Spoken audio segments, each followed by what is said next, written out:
So as per the discussions, we are starting a new chapter, final counts. बेटा आप कोई भी एक स्टूडेंट ग्रुप में कर दो update. Instead of rectification we are starting financial statement.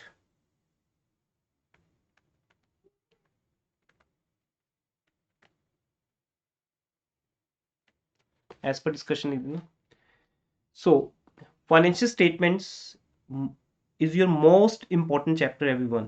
बिल्कुल ध्यान से peacefully with maturity and regular practice इस चैप्टर को करना है आपने. It's a long chapter because अभी तक की जितनी भी फाइनेंशियल काउंटिंग आपने की है वो सब फाइनेंशियल काउंटिंग का जो टारगेट था, एम था बेटा, वो यही चैप्टर था. Because every business has two main objectives. कौन कौन से बताइए. आप सबने थ्योरी पार्ट कर लिया है पार्ट 1 में.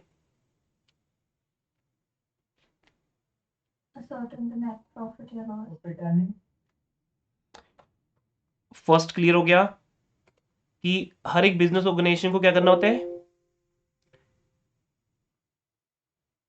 Profit and loss. हाँ. दूसरा क्या है ऑब्जेक्टिव है मेन. उसी के बेस पे ये चैप्टर क्या बोला दिया, थोड़ा लाउड बोलोगे. Yes. So there two objectives. Number 1 to know about your profit और लॉस. प्रॉफिट या लॉस क्या हुआ है आपको. सेकंड आपके बिजनेस की फाइनेंशियल कंडीशन क्या है. ठीक है. प्रॉफिट या लॉस के लिए हम यहां पे एक अकाउंट बनाएंगे. That account is called, basically उसमें दो अकाउंट हैं. One account is trading account. Yes बेटा. Second is profit and loss account. दोनों का अपना अपना रोल है. शॉर्ट में लिख दूं पीएनएल अकाउंट या profit and loss account. PL account बोल देते हैं शॉर्ट हम. और फाइनेंशियल कंडीशंस को देखने के लिए एक ही हम बनाते हैं स्टेटमेंट. वो कोई अकाउंट नहीं है, वो एक स्टेटमेंट है. Got it. Profit and loss calculate करने के लिए दो अकाउंट हैं, trading account and profit and loss account. But financial condition calculate करने के लिए एक ही स्टेटमेंट बनती है. That is called balance sheet. But ये सब कुछ एक वन स्टेटमेंट पे डिपेंड करता है. ये सब कुछ अगर हमें बनाना है, trading count, profit and loss count and balance sheet, तो बेटा एक स्टेटमेंट आपके पास होनी चाहिए. वो कौन सी स्टेटमेंट है.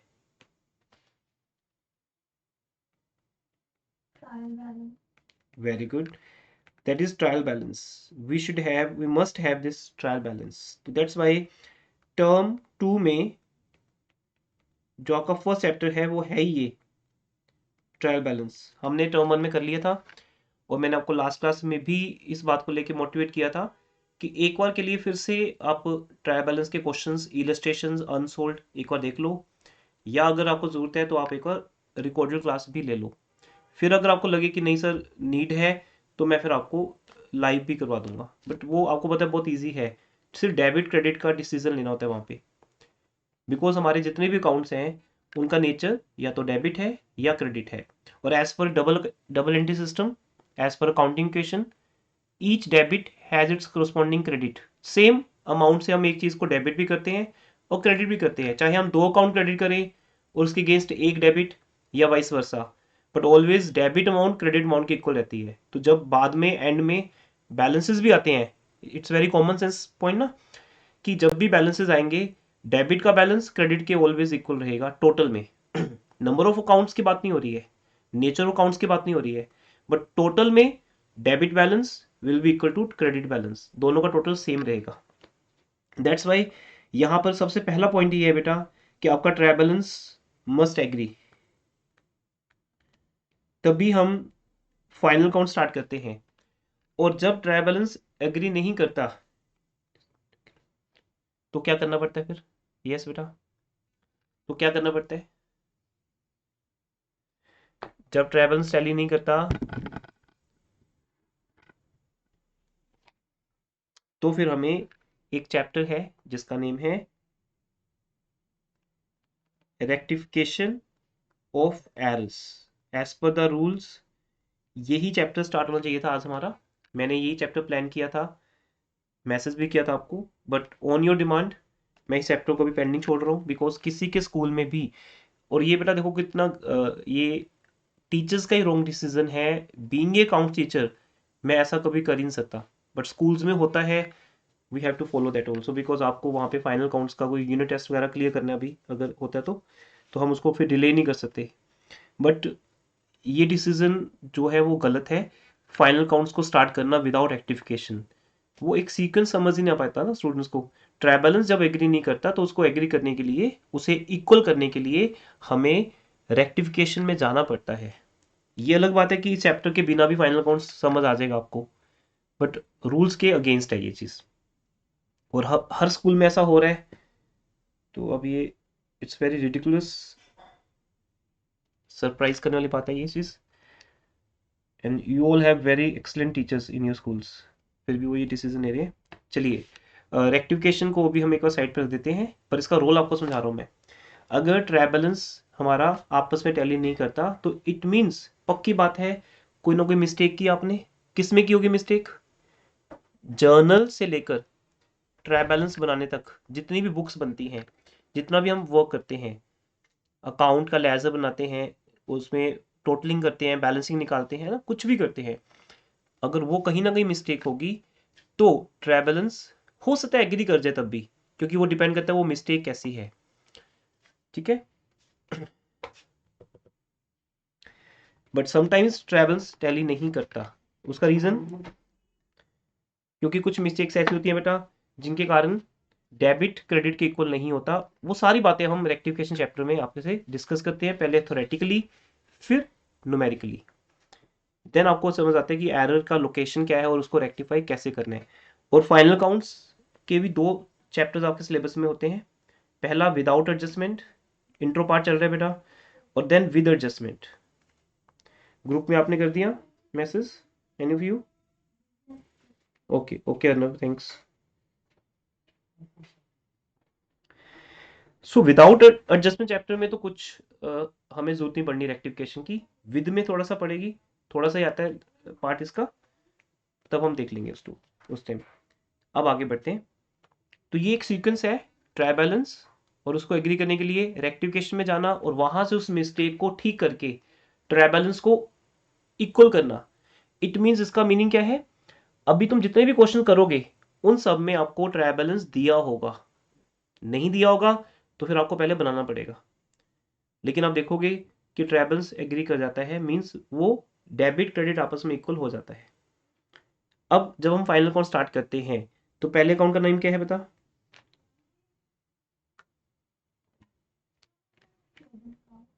Trading account.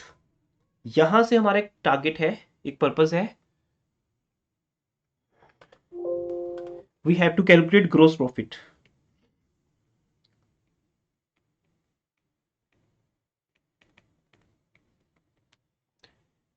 दूसरा प्रॉफिट एंड लॉस काउंट। यहां से बेटा हमारा पर्पस है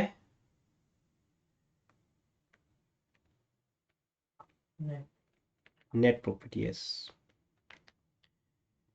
और बैलेंस शीट में हमारा पर्पस है हमारी अकाउंटिंग इक्वेशन को वहां पर शो करना कि now it always holds good. क्योंकि अकाउंटिंग इक्वेशन क्या कहती है कि कोई भी ट्रांजैक्शन तुम कर लो, कितनी भी कर लो, 1,000 ट्रांजैक्शन करो या 1,00,000 ट्रांजैक्शन करो या 10 करो, किसी भी ट्रांजैक्शन के एंड पे कोई भी इवेंट या ट्रांजैक्शंस के जो रिजल्ट्स होते हैं, कॉन्सिक्वेंसेस होती हैं, उनको इवेंट्स कहते हैं। जैसे प्रॉफिट आना या लॉस आना, आपके बैंक का बैलेंस क्या है ना, वो सब किस पे डिपेंड है? ट्रांजैक्शंस पे। कितना पैसा बैंक में गया, कितना पैसा बैंक से निकाला गया, ट्रांजैक्शंस का जो रिजल्ट है वो इवेंट्स है। तो अकाउंटिंग इक्वेशन ये कहती है कि हमारी जो एसेट्स है किसके इक्वल है? बेटा सब लोग आंसर देने चाहिए, सबको आना चाहिए था ये पॉइंट, तो सबने किया हुआ बहुत अच्छे से। एक एक स्टूडेंट को पकड़ पकड़ के करवाया chapter accounting question, because basics के लिए journal, accounting question, ledger, cash book, ये सब इंपॉर्टेंट चीज़ें हैं, हर एक स्टूडेंट के लिए रिपीट किया गया था बार बार। तो अकाउंटिंग क्वेश्चन का पर्पस क्या था, आपको ये समझाना कि जितने भी हमारे पास डेबिट हैं वो एंड में आके क्रेडिट के इक्वल हो जाएंगे। बट इन 3 वर्ड्स में 5 वर्ड्स तो कवर नहीं हो रहे। वो 2 वर्ड्स कौन से हैं जो इन 3 वर्ड्स में अभी कवर नहीं हुए, जो डेबिट क्रेडिट का पार्ट होते हैं? Yes, expenses and income. Expenses and incomes. और इसके कुछ सिनोनिम्स भी हैं। Debit credit, profit and loss में। बेटा डेबिट क्रेडिट तो पूरे कॉन्सेप्ट का नेम ही है ना। अगर मैं बोल दूं कि इंडिया, तो फिर उसमें तो पूरी कंट्री आ गई ना, फिर हिमाचल और राजस्थान की तो बात ही नहीं हो रही। डेबिट क्रेडिट तो एक है ही है, उसके 5 वर्ड्स होते हैं। 3 वर्ड्स ये मैंने लिखे, 2 वर्ड्स बताए इन्होंने, पर उनके साथ कुछ और वर्ड्स भी होते हैं।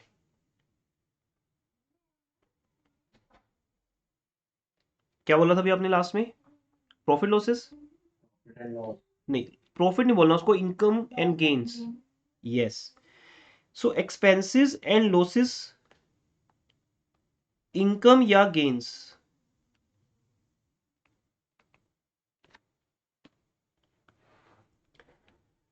अगर मैं ये 5 वर्ड्स को मींस एक्सपेंसेस या लॉसेस का नेचर एक ही है।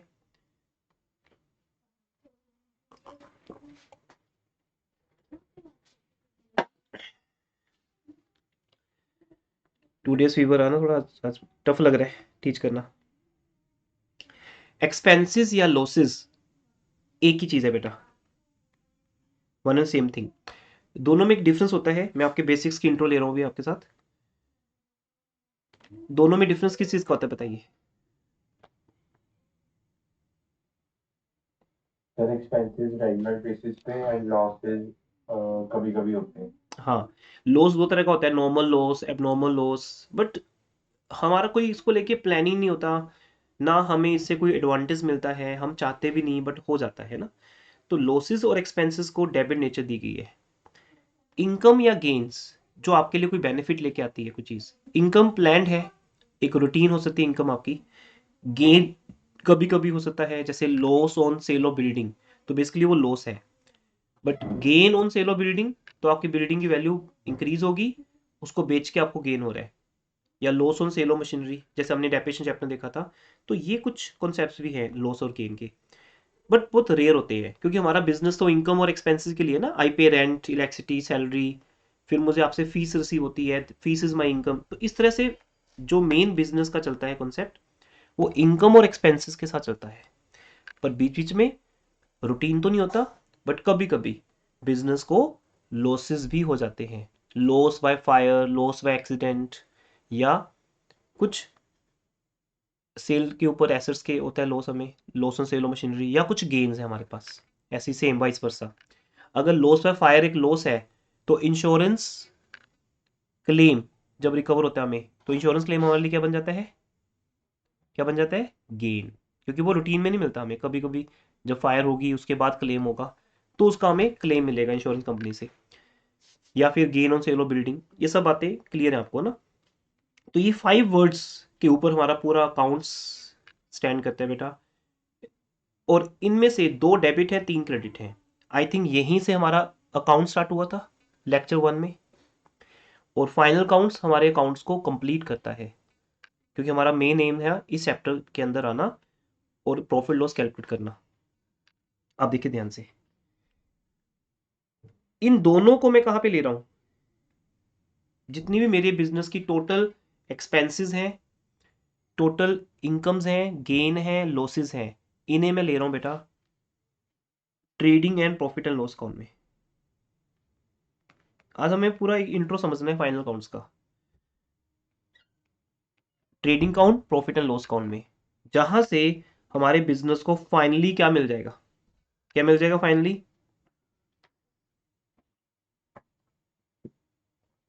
Net profit. Yes, net profit.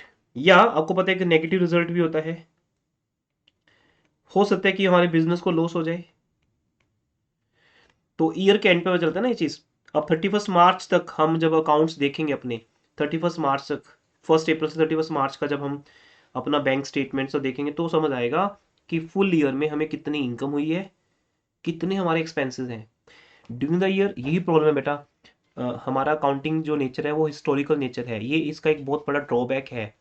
मतलब जब ईयर क्लोज होगा, क्लोज होने के कुछ मंथ के बाद मुझे ये समझ आएगा कि मुझे 2020-21 में लॉस हो गया। जब लॉस हो रहा है तब तो पता नहीं चल रहा।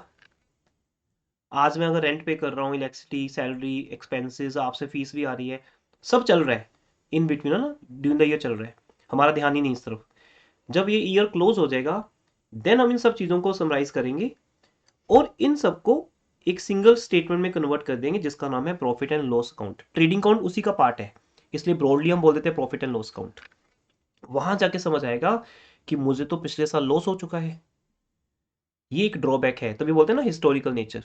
हमारी जो अकाउंटिंग है वो हिस्टोरिकल चलती है।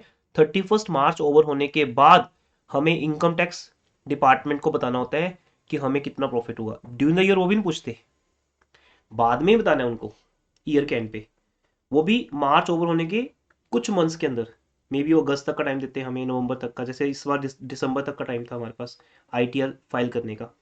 तो इन 9 मंथ्स में मुझे देखना है लास्ट ईयर 2021 में मुझे क्या हुआ है। ये हमारी फाइनेंशियल स्टेटमेंट्स का फाइनेंशियल ईयर है।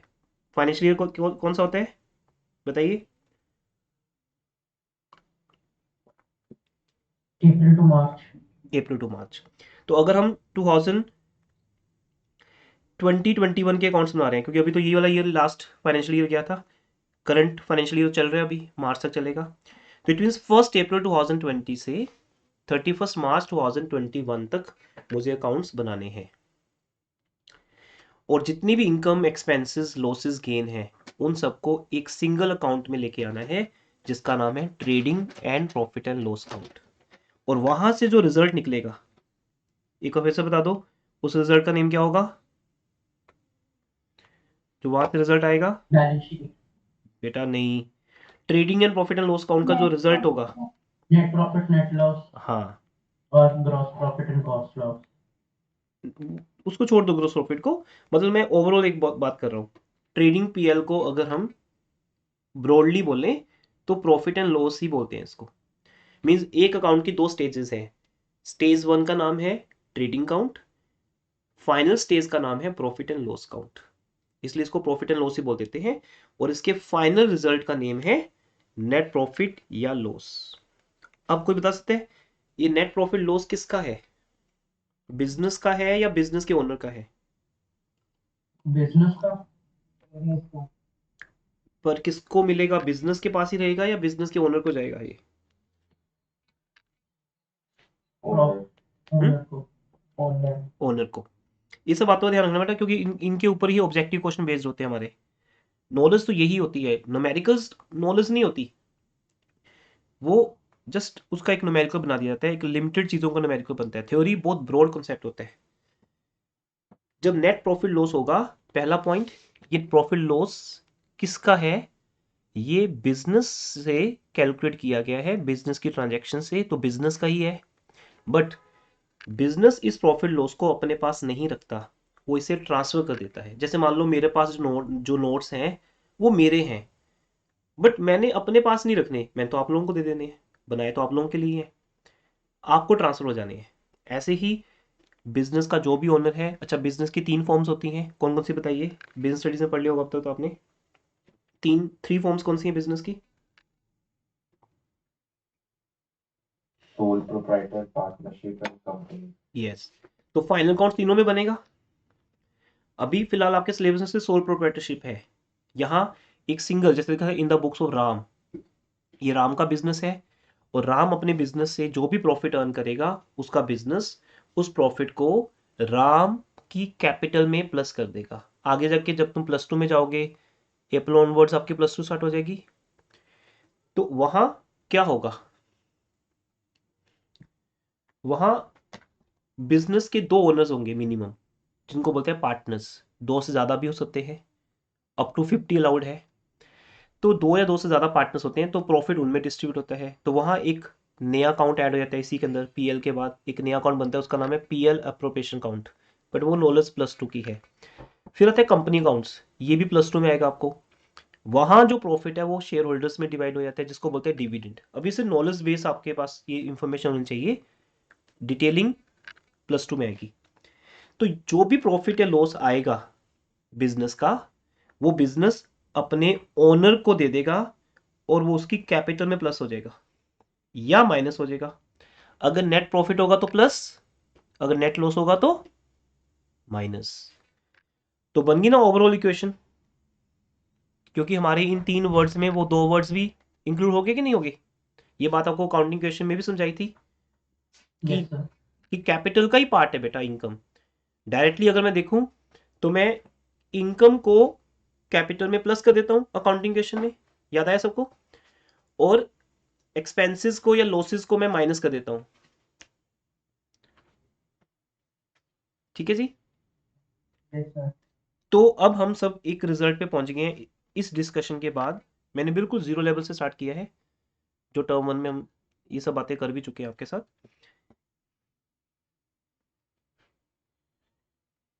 I will prepare one statement.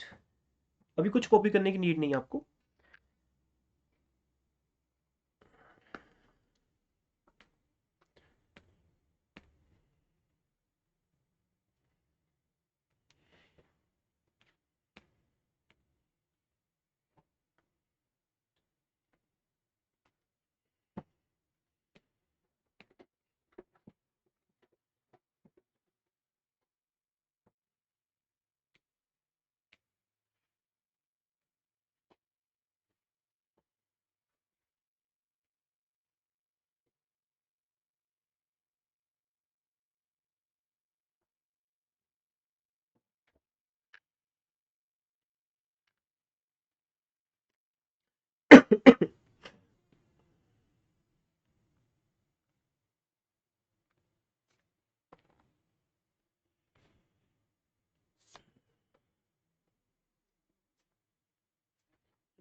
Format दिख रहा है सबको? Yes, sir. Trading and profit and loss account. अभी क्योंकि आपका ये पार्ट 1 है, फाइनल काउंट्स विदाउट एडजस्टमेंट्स, इसमें आपको क्वेश्चंस इसी के ऊपर फ्रेम्ड है, how to excuse me prepare. Sir. हाँ जी। सर पर हमको स्कूल में सर ने ट्रेडिंग अकाउंट अलग से बनवाया है और P&L अकाउंट अलग से बनवाया है। वो बेटा समझाने के लिए बना देते हैं, क्योंकि स्टार्टिंग के जो क्वेश्चंस हैं वो ऐसे ही होते हैं ना। जैसे फर्स्ट 5-7 क्वेश्चंस या 10 क्वेश्चन तक ट्रेडिंग कौन चल रहा है आपकी किसी भी बुक में, फिर पीएल के 1-2 क्वेश्चंस होते हैं ओवरऑल, फिर जब हम फाइनली जाएंगे तो फिर ये क्लब हो जाएगा। इसमें इट मीन्स आपके अभी कंबाइन क्वेश्चन स्टार्ट नहीं हुआ अभी तक स्कूल में ट्रेडिंग एंड पीएल अकाउंट का। नो सर, कंबाइन नहीं शुरू करें। मतलब सर क्वेश्चंस करवा चुके हैं, 8-10 करवा दिए हैं, पर ये कि अलग अलग ही है अकाउंट, तो तीनों चीजें अलग है। वो इट मीन्स इनिशियल स्टेज पे हैं अभी ना।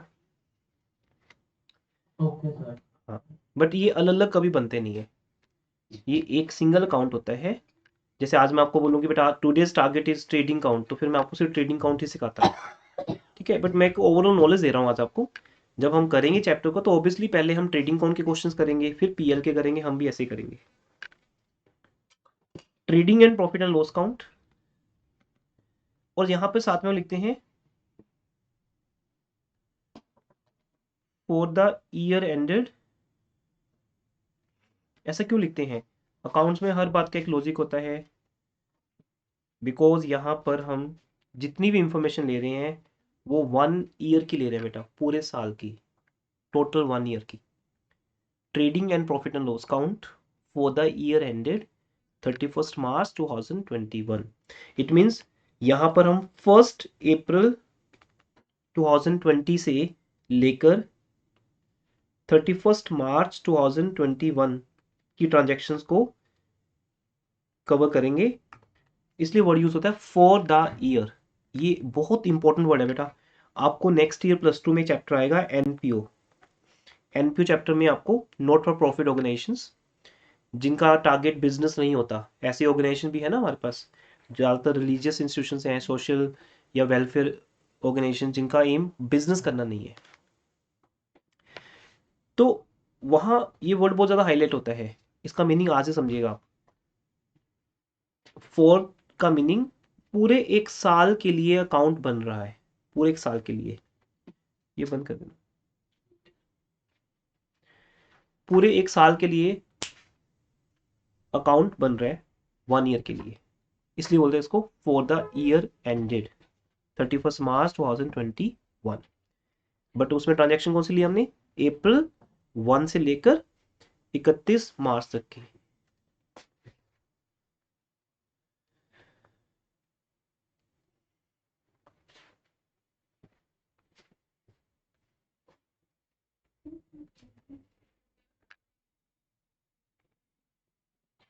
अब यहाँ पर एक नॉर्मल अकाउंट है। अब देखो यहाँ पे बेटा डेट कॉलम नहीं है, क्योंकि डेट ऊपर मेंशन होगी फॉर द ईयर एंडेड। 1 अप्रैल से लेकर, उसका मीनिंग है ये 1 अप्रैल से लेकर 31 मार्च के बीच में सारी बातें हम करेंगे। मीन्स पूरे 1 ईयर की हम सेल लेंगे, फुल 1 ईयर की परचेज लेंगे, और उससे फुल ईयर का प्रॉफिट आएगा या लॉस आएगा। इसलिए यहाँ डेट कॉलम की नीड नहीं है। और दूसरा पॉइंट है कि ये एक पर्टिकुलर डेट पे हम प्रिपेयर कर रहे हैं। Mostly we can say at the end of 31 March, लेकिन वो 31 मार्च का एंड नहीं होता, वो बेसिकली अप्रैल मंथ होता है, मई होता है, जून होता है, कभी भी बना लो आप, एनी टाइम। आपको 3-4 मंथ्स का टाइम देती है गवर्नमेंट कि इसको प्रिपेयर करके हमें दिखाओ कि आपको प्रॉफिट लॉस कितना हुआ, सो दैट हम उसके ऊपर इनकम टैक्स आपसे चार्ज करें, या बिजनेसमैन को खुद के लिए भी देखना है, दोनों पर्पज हैं। लेकिन हम ये मानते हैं कि वो ये सब कुछ 31 मार्च ओवर होने के बाद बना रहे हैं। कभी भी बनाए, फिर अप्रैल मई जून जुलाई, कोई इंपॉर्टेंस नहीं है उस चीज़ की, बट हम बना रहे हैं अप्रैल से लेकर मार्च तक। Is it clear everyone? क्योंकि ये बहुत इंपॉर्टेंट बात है। यहाँ पर हमारा ये प्रिंसिपल आएगा, याद है किसी को? सब प्रिंसिपल यूज होंगे बेटा फाइनल अकाउंट्स तक हमारे। एक्रूल प्रिंसिपल, जो एक्रूल प्रिंसिपल है और मैचिंग प्रिंसिपल है, ये दोनों प्रिंसिपल, प्रूडेंस, ये तीन हो गए हमारे। ये तीनों बहुत ज़्यादा यूज होते हैं फाइनल अकाउंट्स को प्रिपेयर करने में। कैसे कैसे होंगे, जैसे जैसे टाइम आएगा मैं बताता रहूंगा आपको। अभी वो विदाउट एडजस्टमेंट तो कुछ नहीं है ऐसा। यहाँ तो कोई क्वेश्चन है माइंड में? चले आगे। Yes sir. बैलेंस शीट की बात अभी हम नहीं करेंगे, बैलेंस शीट की बात हम नेक्स्ट लेक्चर में करेंगे स्टार्ट। अब ट्रेडिंग काउंट के ऊपर मैं आ रहा हूँ। ऑब्वियसली अब देखो ना, मैं सबसे पहले ट्रेडिंग काउंट ही बात करूंगा आपसे, तो इसलिए वो बोल देते कि ट्रेडिंग काउंट एक सेपरेट से में बनेगा। बुक में भी आज आपका जो होमवर्क होगा वो ओनली ट्रेडिंग काउंट का तो होगा ही होगा मिनिमम। अब ट्रेडिंग काउंट का पर्पस क्या है बात करते हैं। तो मैं एक बार के लिए इसे हटा देता हूं। तो ये कौन सा अकाउंट बन गया? Trading account. ट्रेडिंग। बट हम सबको पता है कि एक्चुअली बाद में ट्रेडिंग के साथ पीएल क्लब हो जाएगा, कंप्लीट नेम बन जाएगा trading and profit and loss account. Because हमारा ये चैप्टर पर्पस है ही नहीं, हमारे लिए मेन चैप्टर है नेक्स्ट वाला, फाइनल अकाउंट्स विद एडजस्टमेंट्स, जहां से आपको 12 से 15 मार्क्स का एक लॉन्ग क्वेश्चन आता है इस चैप्टर में से। मिनिमम 12, मैक्सिमम 15 मार्क्स का होता है क्वेश्चन। वहां कंबाइंड अकाउंट में बनेगा, कंबाइंड फॉर्म में। तो यहाँ पर क्या क्या होगा, इसके लिए हम इस अकाउंट से बाहर चलते हैं एक दिन के लिए, और मैं आपको एक स्टोरी सुना रहा हूँ बेटा, उस स्टोरी को सुनना, और उस स्टोरी से आपको ये पूरा सीन क्लियर हो जाएगा कि फाइनल अकाउंट्स में ट्रेडिंग अकाउंट का रोल क्या है। अभी ट्रेडिंग अकाउंट को साइड से हटा दो, मीन्स साइड पे कर दो, और अपने विजन में एक एग्जांपल लेके आओ। Suppose you are a businessman, और 1 अप्रैल 2020 को आपके पास एक क्लोजिंग स्टॉक पड़ा है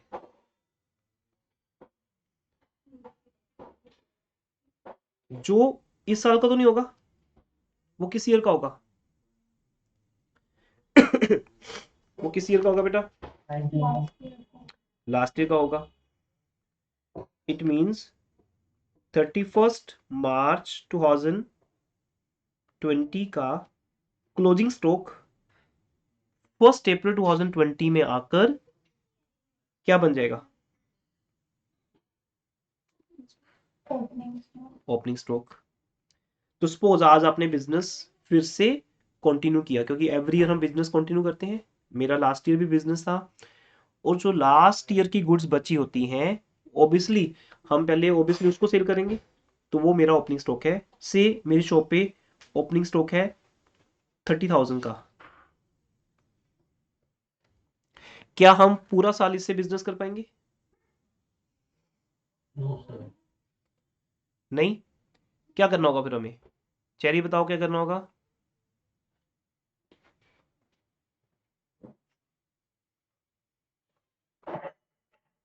रॉ स्टॉक खरीदना होगा। उसे क्या बोलते हैं हम जब हम और स्टॉक परचेज करते हैं?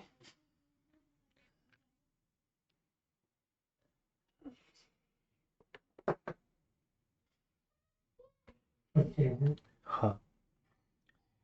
तो सपोज हम गुड्स परचेज कर रहे हैं पूरे एक साल में। अब मेरी जो भी बात आपसे रहेगी वो फुल ईयर की रहेगी। कौन सी डेट से कौन सी डेट तक? फर्स्ट अप्रैल टू 31 मार्च। हाँ जी।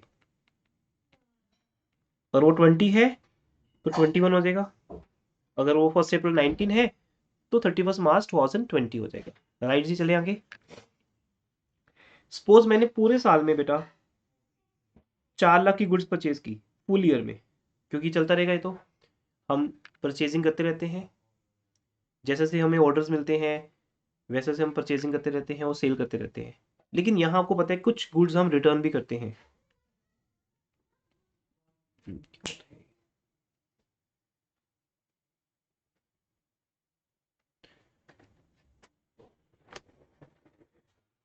कुछ गुड्स हम बेटा वापस भी करते हैं, जिसको बोलते हैं परचेज रिटर्न, रिटर्न आउटवर्ड। याद है सबको ना? यस। रिटर्न आउटवर्ड बोलते हैं, या इसको क्या बोलते हैं? Purchases return. Purchase return. Suppose आपने 50,000 की गुड्स वापस भी कर दी इसमें से, वो अकॉर्डिंग टू सैंपल नहीं थी, या कोई उसमें प्रॉब्लम थी, या कस्टमर से वापस आई किसी रीजन से, तो हमने सप्लायर को वापस कर दी। तो अब वो माइनस करके जो आंसर आएगा उसे हम क्या बोलते हैं? याद है कुछ? Net purchases. Net purchases. बेटा सबको आंसर देना चाहिए, ये नहीं कि एक ही स्टूडेंट रिस्पॉन्ड कर रहा है। ये सब बातें सबको आती हैं। अगर नहीं आती तो टर्म 2 में आने की नीड नहीं है, अगेन टर्म 1 में जाओ वापस। कोई बेनिफिट नहीं है बैठने का क्लास में, और ये तो पॉसिबल नहीं है, किसी को ये पता ही नहीं है। परचेजेस में से परचेज रिटर्न जब हम माइनस कर देते हैं तो उसे बोलते हैं नेट परचेजेस। वर्ड शायद ना पता हो आपको टर्म 1 में, लेकिन ये तो पता है ना कि परचेज रिटर्न या रिटर्न आउटवर्ड क्या होता है, और उसको आज तक हमने सेपरेट रखा टर्म 1 के अंदर। याद है सबको? परचेज अकाउंट अलग से बना था और परचेज रिटर्न सेपरेट बना था।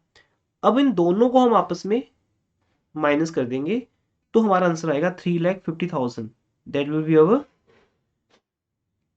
Net purchase. Net purchases. तो सपोज 30,000 का स्टॉक आपके पास पड़ा था शुरू में, 3,50,000 का आपने और परचेज कर लिया। परचेज तो 4 लाख का किया और उसमें से 50,000 वापस भी कर दिए, तो ओवरऑल 350 का रह गया। अब ये बताओ, क्या आप ये पूरा स्टॉक सेल कर दोगे एक साल में?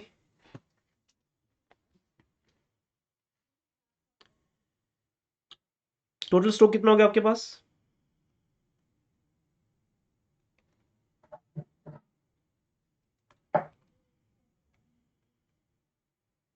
$3,80,000। 3,80,000 का। क्या आप ये पूरा स्टॉक सेल कर सकते हो एक साल में? कभी भी नहीं बेटा, नेवर। आज तक एक भी बिजनेसमैन की एग्जांपल नहीं सुनी हमने जिसने अपना पूरा स्टॉक सेल कर दिया और 31 मार्च को अगर हम उसकी शॉप पे जाएं तो उसकी शॉप खाली है। बिजनेस बंद कर रहे तो अलग बात है, लेकिन अगर वो बिजनेस कंटिन्यू करने वाला है तो आप 31 मार्च को, जब बोलते हैं क्लोजिंग टाइम है, सब लोग सब बिजनेसमैन बिजी होते हैं बेटा, बैंक्स वाले, बिजनेस, गवर्नमेंट ऑफिस सब बिजी होते हैं, क्योंकि 31 मार्च इज अ क्लोजिंग डेट। अभी अभी आपके सामने, टैक्स। हाँ जी, अभी आपके सामने आएगी 31 मार्च को। तो उस दिन अगर आप जाओगे किसी भी बिजनेस हाउस में तो आपको कभी भी शॉप, फैक्ट्री, कोई भी गोडाउन खाली नहीं मिलेगा, क्योंकि रूटीन में चलता रहेगा बिजनेस। तो हमारे पास एक क्लोजिंग स्टॉक जरूर आता है ईयर के एंड पे। आता है कि नहीं आता?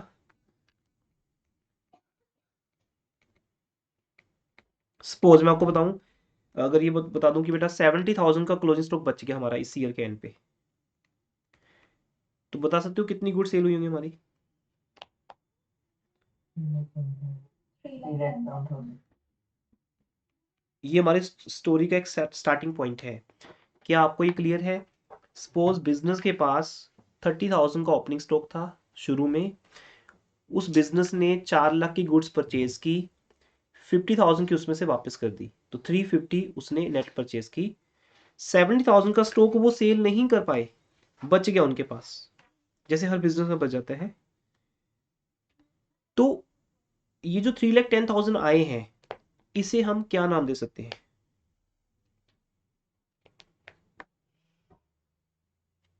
इसे क्या नेम दें बेटा हम? क्या दें? Net sales. नहीं, इसे बेटा देते हैं कॉस्ट ऑफ गुड सोल्ड। मैंने आपको बोला ना कितनी गुड सेल होगी, आपने बोला सर 3,10,000 की गुड सेल होगी।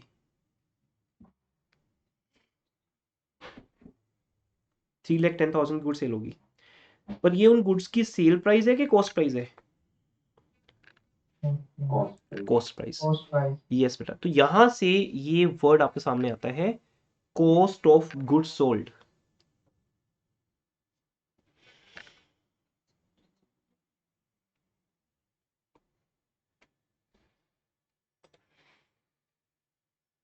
बेटा कोई भी क्लास लीव नहीं करेगा, अभी एक स्टूडेंट ने क्लास लीव की I think.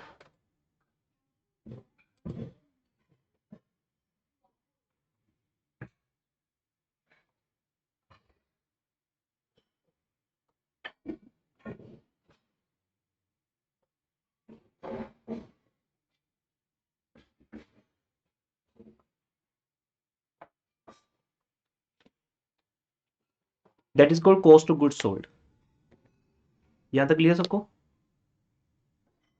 Yes sir. It means आपके पास 3,80,000 की गुड्स थी, बट आप 70,000 की सेल नहीं कर पाए।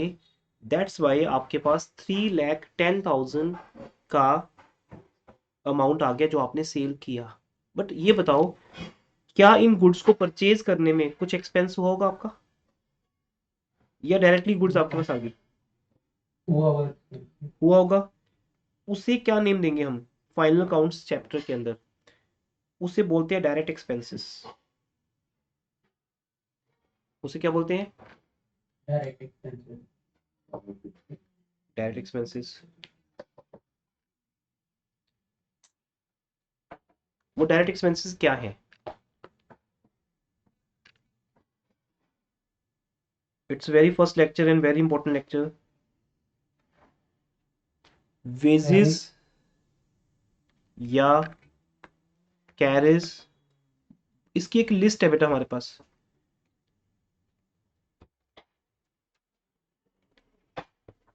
लेकिन हम मोस्टली दो चीजों को डायरेक्टली इसके साथ रिलेट कर सकते हैं, एक वेजेस और एक कैरेज या फ्रेट। क्यों? क्योंकि जब हम गुड्स लेने जाते हैं, कहाँ से गुड्स आती हैं आपकी? फॉर एग्जाम्पल, आप चंडीगढ़ में हो और ये गुड्स आती हैं दिल्ली से।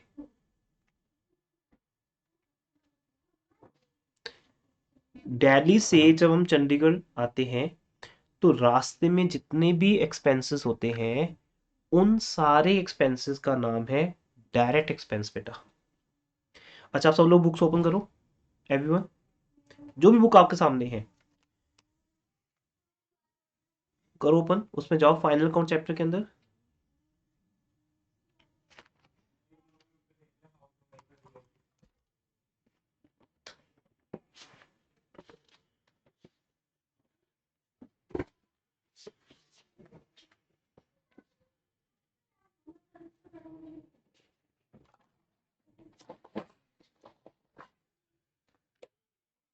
कर लियो ओपन बुक से?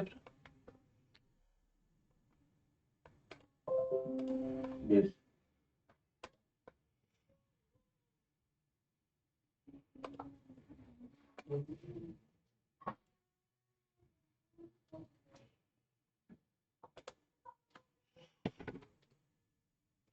कैमरा शो हो रहा है आपको भी?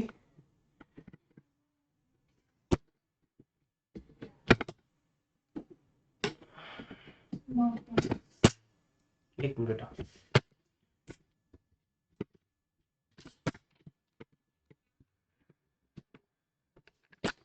इसमें इलस्ट्रेशंस ओपन करो।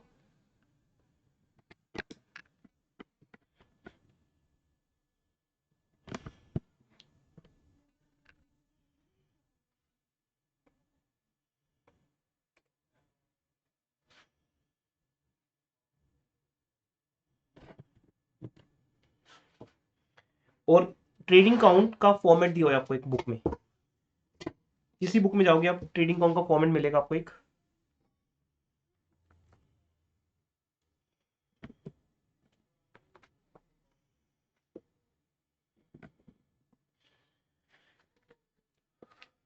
मिल गया आपको, आपको सबको? Yes sir. यहां बेटा आप देखो, आपके डेबिट साइड पर डायरेक्ट एक्सपेंसेस की एक लिस्ट दी हुई है आपको फॉर्मेट के अंदर।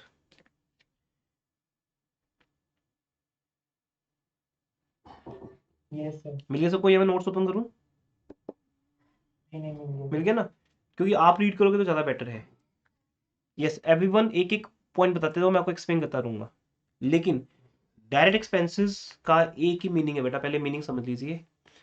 उसका मीनिंग है, अगर आपकी गुड्स दिल्ली से आती हैं, जहां से भी आती हैं, वहां से लेकर उस प्लेस तक के एक्सपेंसेस जहां पर आपको गुड्स सेल करनी है, जहां पर लाकर आपको गुड्स को बेचना है, वहां तक के जितने भी एक्सपेंसेस हैं, that are called direct expenses. अब आप जो जो बोलेंगे वो हम एक एक करके एक्सप्लेन करेंगे। यस, पहला पॉइंट क्या है आपके बुक में? Opening stock. वो तो बात होगी। नेक्स्ट, एक्सपेंसेस की बात करो बेटा, परचेज और ओपनिंग स्टॉक को छोड़ दीजिए। Wages. वेजेस, क्या होती है वेजेस? आपको नॉलेज है, पहले आप बताओगे, देन मैं समझाऊंगा आपको। जो भी नॉलेज आपको स्कूल से मिली हो, आपकी नॉलेज में हो, क्या होती है वेजेस? एक्सपेंस। बेटा ऐसे ऐसे आंसर मत दिया करो। Payment to a worker on daily basis. हाँ जी, वेजेस क्या होती है? Payment to a worker on a daily basis. Yes. तो ये कौन से वर्कर्स होते हैं इनको डेली वेजेस पे पेमेंट करते हैं?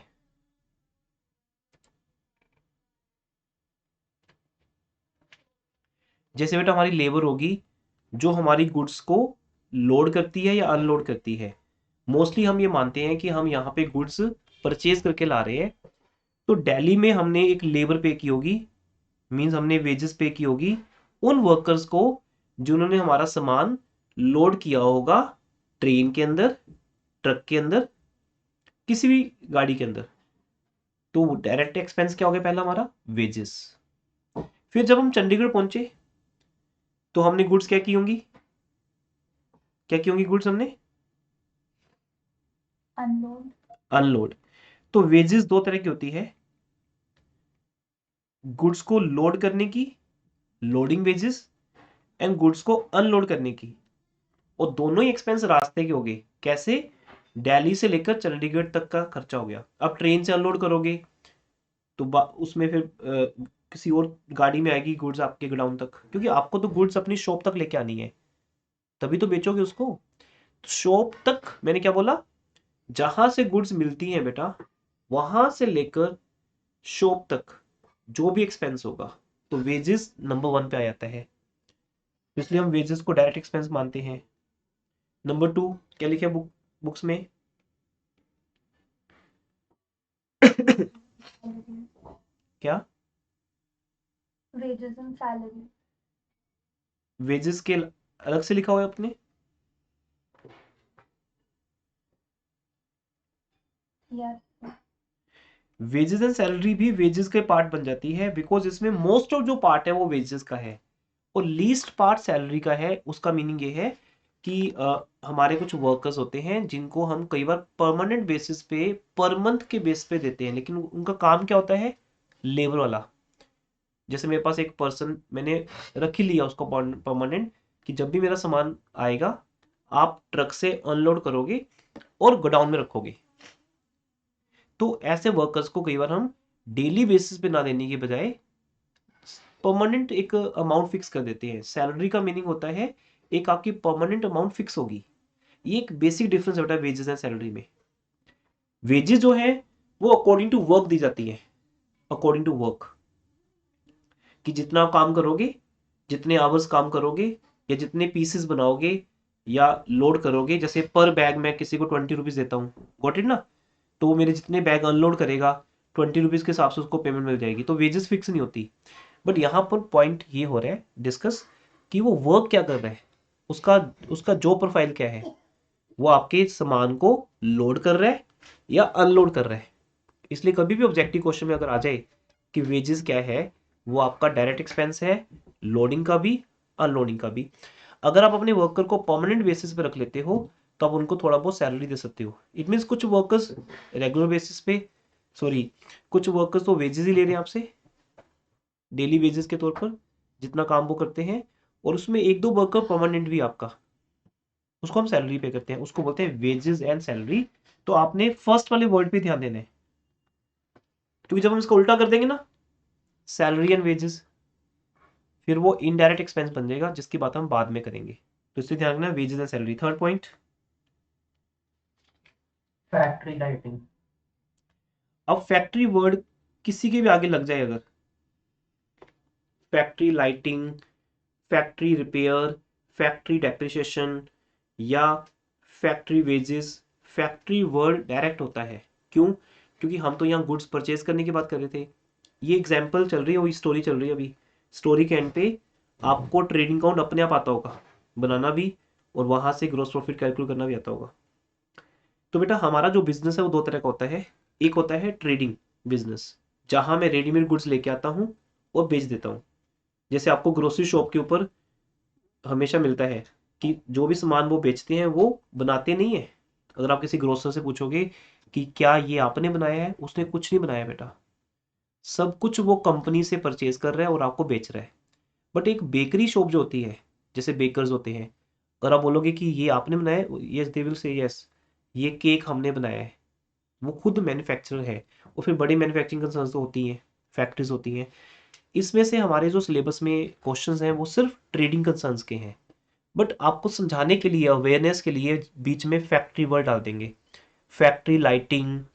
तो फैक्ट्री के नाम से कुछ भी आ गया तो मतलब वो गुड्स को बनाने का हो गया। तो एक ही बात है, गुड्स बनाओ। फॉर एग्जाम्पल, मुझे आपको आइसक्रीम सेल करनी है, तो या तो मैं अपना एक ब्रांड लेके आऊंगा, बंसल आइसक्रीम, ऐसा होगा। तो मैं घर में आइसक्रीम बनाऊंगा, बनाकर आपके लिए लेके आऊंगा, ये हो सकता है। या मैं ये पंगा नहीं लूंगा, मैं फिर एक ब्रांड होगा आइसक्रीम्स का, उससे परचेज करूंगा। जैसे अमूल आइसक्रीम, मैं अमूल कंपनी से आइसक्रीम परचेज करूंगा, वहां से मुझे मिलेगी 30 रुपीज़ की, और मैं आपको सेल करूंगा एमआरपी पे, जिसपे एमआरपी लिखी है 40 रुपीज़। मेरा 10 रुपये मार्जिन होगा। बट अगर मुझे पैसे कमाने हैं, हमारी कंट्री के या पूरे वर्ल्ड के रिचेस्ट पर्सन कौन है बेटा?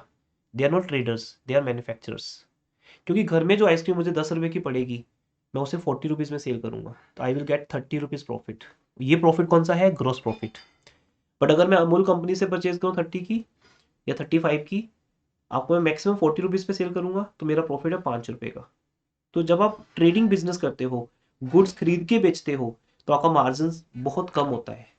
एक बहुत ही लिमिटेड मार्जिन होता है जो कंपनी डिसाइड करती है आपके लिए, आप खुद डिसाइड नहीं करते। कंज्यूमर एमआरपी ज्यादा पे नहीं करेगा, वो तो उस पर भी डिस्काउंट मांगेगा कि सर 40 रुपये लिखा हुआ है, आप कितने की लगाओगे। पर जब आप मैन्युफैक्चर हो बेटा, तभी आपका प्रॉफिट है। इसलिए गुड्स को मैन्युफैक्चर करना या खरीद के लाना, दोनों में जो खर्चा हो रहा है वो डायरेक्ट है, क्योंकि डायरेक्टली वो उन गुड्स के साथ रिलेटेड है। तो फैक्ट्री से रिलेटेड जितने भी वर्ड्स हैं वो बोलते रहिए आप। अब देखो, ढूंढो बेटा क्या क्या लिखा हुआ है। Factory lighting, next. वो तो इलेक्ट्रिसिटी का बिल हो गया ना फैक्ट्री का। नेक्स्ट,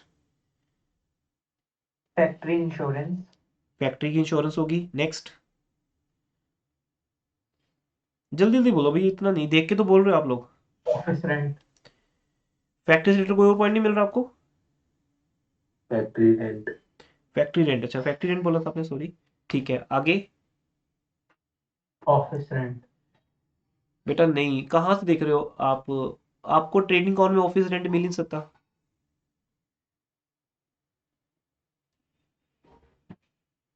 ओके सर, ठीक है ठीक है। बेटा ध्यान से सुना करो बात को, मैं क्या बोल रहा हूँ। आप सबने ट्रेडिंग अकाउंट का फॉर्मेट ओपन करना है। मैं चाहता हूँ कि आप लोग साथ में बात करो, इसलिए मैं आपको फॉर्मेट दिखा रहा हूँ। अगर मैं अभी के अभी नोट्स ओपन कर लूँ, आप लोग साइलेंट बैठ के सुनते रहोगे, सिंपल, पार्टिसिपेट नहीं करोगे। देख के बोलना, तब भी गलत बोल रहे हो। Factory lighting, factory insurance, factory rent, और कुछ मिल रहा है फैक्ट्री का? नो। ठीक है। और भी बहुत से एक्सपेंस है बेटा, factory repair, factory depreciation, factory manager salary, कुछ भी फैक्ट्री का है, आंखें बंद करके आपको डायरेक्ट एक्सपेंस में ले लेना है हमेशा के लिए। ये नहीं ये सिर्फ +1 की बात है, जब तक आप फाइनल अकाउंट्स करोगे या जब भी किसी क्लास में आप डायरेक्ट एक्सपेंसेस की बात करोगे, आपके लिए वो डायरेक्टली गुड्स से रिलेटेड होगा, गुड्स को बनाने से रिलेटेड होगा या गुड्स को बेचने से रिलेटेड होगा। और जो बनाने से रिलेटेड है वो डायरेक्ट है, और जो गुड्स को बेचने से रिलेटेड है, मैं वहां बात करूंगा ऑफिस रेंट की। अभी हम सिर्फ गुड्स को परचेज करने से रिलेटेड या गुड्स को बनाने से रिलेटेड बात कर रहे हैं। ठीक है, आगे बढ़िए। फोर्थ, नेक्स्ट एक्सपेंस क्या? पैकिंग। बेटा कुछ नहीं सुन रहा आपके sound. Carriage inward. Yes, carriage inward. अब कैरेज इनवर्ड है गुड्स को ट्रांसपोर्ट करके लेके आना। अब हम बाय ट्रेन लेके आ रहे हैं, बाय शिप आ रही है गुड्स, बाय एयर आ रही है, सबका एक कैरेज होगा ना। इसको 2 वर्ड्स दिए जाते हैं, कैरेज या फ्रेट, या ट्रांसपोर्टेशन कॉस्ट भी कहते हैं इसको। ठीक है, कैरेज भी हो गया। नेक्स्ट, जल्दी करो बेटा, आगे हमें कहते हैं इम्पोर्ट ड्यूटी। Import duty. क्या होती है इम्पोर्ट ड्यूटी, किसी को क्लियर है? What is import duty? जब हम गुड्स इंपोर्ट करते हैं आउट ऑफ कंट्री या फिर किसी और यस, जगह से। यस। तो तब गवर्नमेंट हमसे एक ड्यूटी चार्ज करती है। अदरवाइज अगर ये ड्यूटी ना होती ना, तो मैं जितनी मोबाइल्स इलेक्ट्रॉनिक प्रोडक्ट्स सिंगापुर से लेके आता, ऑस्ट्रेलिया से लेके आता, वो बहुत सस्ते हो जाते, क्योंकि उन कंट्रीज में ये बन रहे हैं। ऑब्वियसली अगर कोई कंट्री में कोई, जैसे सिंगापुर में इलेक्ट्रॉनिक गुड्स बनती हैं, वहाँ ये एलईडी बहुत सस्ता मिलेगा आपको, जो यहाँ पे 50,000 का होता। क्या कुछ भी नहीं बेटा, एक 40 इंच का एलईडी अगर कोई ब्रांड पे आपको 40-50,000 का मिल रहा है, वो आपको 15,000 का ही मिलेगा वहाँ पे। प्रॉब्लम क्या है, गवर्नमेंट ड्यूटीज लगा देती है, और हम एक एलईडी लेने के लिए जाएंगे नहीं इतनी दूर। लेकिन जब हम घूमने जाते हैं फॉरेन कंट्रीज में, तो हमें अलाउड होता है कि हम एक दो मोबाइल परचेज करके ला सकते हैं एज ए कंज्यूमर। ठीक है, तो हमें वहाँ से सस्ता मिल जाता है, इसलिए हम लोग वहाँ से शॉपिंग करके लेके आते हैं। लेकिन अगर आप बिजनेस पर्पज के लिए उन गुड्स को लेके आते हो या इंपोर्ट करवाते हो, जैसे चाइना से गुड्स इंपोर्ट होती है इंडिया में, तो वहां पर गवर्नमेंट हमसे इंपोर्ट ड्यूटी चार्ज करती है। ये भी डायरेक्ट एक्सपेंस हो गया रास्ते का। दिमाग में क्या क्लिक करना है आपने हर एक पॉइंट पे, कि यस ये भी डायरेक्ट एक्सपेंस है, रास्ते का एक्सपेंस है। और अभी गुड्स पहुंची नहीं है आपके चंडीगढ़ में, आपकी शॉप तक। क्या बोला बेटा? मैं थोड़ा सा ज्यादा एनर्जी से नहीं बोल पा रहा अभी। तो जब तक शॉप में गुड्स नहीं पहुंचती, तब तक के सारे खर्चे डायरेक्ट है, सारे खर्चे डायरेक्ट है बेटा। ये भी हो गया एक, बाहर से गुड्स मंगाना, इंपोर्ट ड्यूटी पे करना। Next, packing charges. Packing charges, ये बेटा फैक्ट्री से रिलेटेड ही हो गई। अगर हम गुड्स को बनाकर पैक करते हैं, या हम परचेज भी करके लाते हैं ना, रास्ते की पैकिंग है ये। पैकिंग का मतलब सेल के टाइम पैकिंग नहीं है ये। हम गुड्स को पैक करके, पता ना जैसे रेफ्रिजरेटर आ रहे हैं, तो पैक होके आएंगे, वो नहीं तो स्क्रैच पड़ जाएंगे, खराब हो जाएंगे। तो कंपनीज का एक बहुत बड़ा एक्सपेंस है ये, हर एक प्रोडक्ट को अच्छे से पैक करके। कितनी जबरदस्त पैकिंग होती है बेटा। प्रोडक्ट ट्रांसपोर्टेशन में रहता है, ट्रक्स में रहता है, लेकिन उसको एक स्क्रैच तक नहीं आता, क्योंकि वो उसकी पैकिंग पे थर्मोकोल पैकिंग होगी या कार्डबोर्ड की पैकिंग होगी ना, इस पे बहुत ज़्यादा खर्च करती है कंपनी। प्रोडक्ट को खराब नहीं होने देती, क्योंकि अगर एक स्क्रैच भी पड़ गया तो प्रोडक्ट खराब हो जाना है। गुनीत कहाँ चले गए थे आप भाई? पूरा लेक्चर बीच में मिस कर दिया, आप समझ ही नहीं आएगा आपको। सर नेट चले गया था। ओके, तो अभी डायरेक्ट एक्सपेंसेस की बात हो रही है। वाईफाई चले गया था हाँ कोई बात नहीं बेटा, अभी बीच में ट्राई करना समझने की। डायरेक्ट एक्सपेंसेस की बात हो रही है यहाँ पे, कि कौन कौन से डायरेक्ट एक्सपेंसेस होते हैं जिनका लिंक गुड्स को परचेज करने से रिलेटेड होता है। हमने ये सब डिस्कस कर लिए हैं। Wages, wages and salary, factory से रिलेटेड कोई भी एक्सपेंस हो, लाइटिंग, इंश्योरेंस, रेंट या और भी एक्सपेंस। आगे फैक्ट्री वर्ड लग गया तो डायरेक्ट है बस, पीछे कुछ भी लगाओ, कैरेज इनवर्ड या ओनली कैरेज लिखा हो, क्योंकि अगर ओनली कैरेज लिखा है तभी हम इनवर्ड ही मानते हैं। कैरेज का दूसरा नाम क्या होता है? Freight inward, transportation cost, import duty. और अभी हम डिस्कस कर रहे थे, क्या डिस्कस कर रहे थे अभी? पैकिंग। तो ये पैकिंग भी बेटा वही है जो हम गुड्स को परचेज करने की, अगर हो ना पैकिंग ऑन सेल, तब नहीं लेना आपने, क्योंकि हमें सिर्फ ट्रेडिंग काउंट के पॉइंट्स को ध्यान से रखना है दिमाग में। प्रॉफिट एंड लॉस के पॉइंट्स तो अनलिमिटेड है, उनको तो दिमाग रखने नहीं, मैं एक लाइन में खत्म कर दूंगा कि जो एक्सपेंस डायरेक्ट नहीं होता वो क्या होता है? हाँ जी, वो होता है इनडायरेक्ट। क्योंकि हमें आज ये समझना है डायरेक्ट और इनडायरेक्ट क्या है। इंट्रो क्लास है अभी हमारी ये आज। तो डायरेक्ट एक्सपेंसेस की लिस्ट है हमारे पास पर्टिकुलर, उसको छोड़ के बाकी जितने भी एक्सपेंसेस रह जाएंगे उन सब का नाम होगा इनडायरेक्ट एक्सपेंसेस। ठीक है जी, आगे बढ़ते हैं। नेक्स्ट पॉइंट, रेडी रखा करो बेटा आप पॉइंट को। रॉयल्टी। रॉयल्टी क्या होती है? रॉयल्टी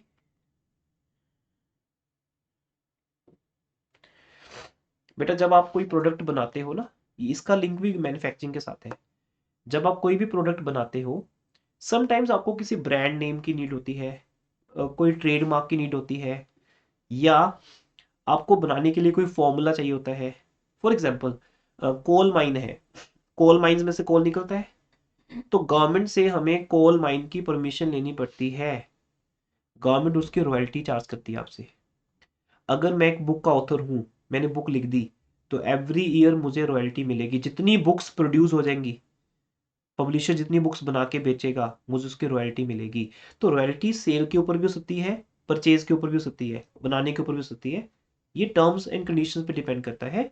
अकाउंट्स में आगे चल के ये भी एक चैप्टर आता है बीकॉम में, हमारे पास सेमेस्टर 1 में एक चैप्टर आता है रॉयल्टी अकाउंट्स। तो रॉयल्टी का मीनिंग दोनों से हो सकता है, लेकिन अगर नहीं लिखा कि रॉयल्टी किस पे पे की जा रही है, बुक्स को बनाने के ऊपर पे की जा रही है या बुक्स को बेचने के ऊपर, तो ये माना जाएगा कि ये डायरेक्ट एक्सपेंस है अगर क्वेश्चन साइलेंट है। क्योंकि मोस्टली जो रॉयल्टी वर्ड यूज होता है माइंस के लिए यूज होता है, कोल माइन, जहां माइन किसी और की होती है, जहां तो जैसे गवर्नमेंट के माइंस होती हैं या कुछ प्राइवेट ओनर्स भी होते हैं, वो अपनी माइन किसी को दे देते हैं कि आप इसमें से कोल निकाल सकते हो, क्योंकि उनका काम वो नहीं है। मान लो मैं एक प्रोफेसर हूँ, टीचर हूँ, पर मेरी एक माइन, कोल माइन भी है कहीं बिहार साइड पर, मेरा वर्क तो नहीं है वो। ऐसे मेरा एक बेटा फार्म हाउस है, पर मैं वहां पे एग्रीकल्चर नहीं करता। मेरे पास मीन्स एग्रीकल्चर लैंड है मेरे विलेज में, पर मैं तो नहीं, बिकॉज मैं तो फार्मर नहीं हूँ। तो मैं क्या करूँ उस लैंड का? या तो बेच दूं या मैं उसे रॉयल्टी पे दे देता हूँ। ऐसे ही अगर आपको केमिस्ट्री शॉप ओपन करनी है तो you should have a license. Grocery shop तो है नहीं, ये ऐसी हो जाएगी स्टार्ट। तो केमिस्ट शॉप के लिए आपको लाइसेंस की नीड होती है। लिखा होता है ना, फॉर एग्जाम्पल मनोज मेडिकोज, मैंने ऐसे पढ़ता हूँ मनोज मेडिकोज, फिर मैं बोलता हूँ हु इज मनोज, वहां एक भी पर्सन का नाम मनोज नहीं होता। Who is Manoj? मनोज उस पर्सन का नाम है जिसके नाम से लाइसेंस है, जिसने बी फार्मेसी डी फार्मेसी कर की और उसको ऑथराइज्ड हो गया कि वो पर्सन एक केमिस्ट शॉप ओपन कर सकता है। लाइसेंस होल्डर के नाम से ही एक शॉप ओपन होती है। अब वो पर्सन जॉब करेगा किसी फार्मेसी कंपनी में, पर उसका लाइसेंस यूज करेगा कोई बिजनेसमैन, वो एक केमिस्ट की शॉप ओपन कर लेगा और उसे कुछ नहीं आता होगा, वो सिर्फ कैशियर बन के बैठा होगा पैसे काटने के लिए। ऐसे आपको कई केमिस्ट मिल जाएंगे, खुद उनको कुछ नहीं आता, वो पैसे सर 200 काट लो, 300 काट लो, 500 काट लो, ऐसे होता है। लाइसेंस किसी और का ले लिया, सिर्फ he is a investment, he is a investor. आगे एम्प्लॉयज रखे हुए हैं जिनको नॉलेज है। तो रॉयल्टी बहुत बड़ा कॉन्सेप्ट है, मैं इन शॉर्ट बता रहा हूँ आपको, इससे डिटेल में बताया क्योंकि इसकी नॉलेज आपके पास होनी चाहिए किसी मोमेंट पे। तो लाइसेंस होल्डर को पूरी लाइफ बिना कुछ किए रॉयल्टी मिलती है। वो लोग जॉब करेंगे लेकिन उसका नाम यूज किया जाएगा।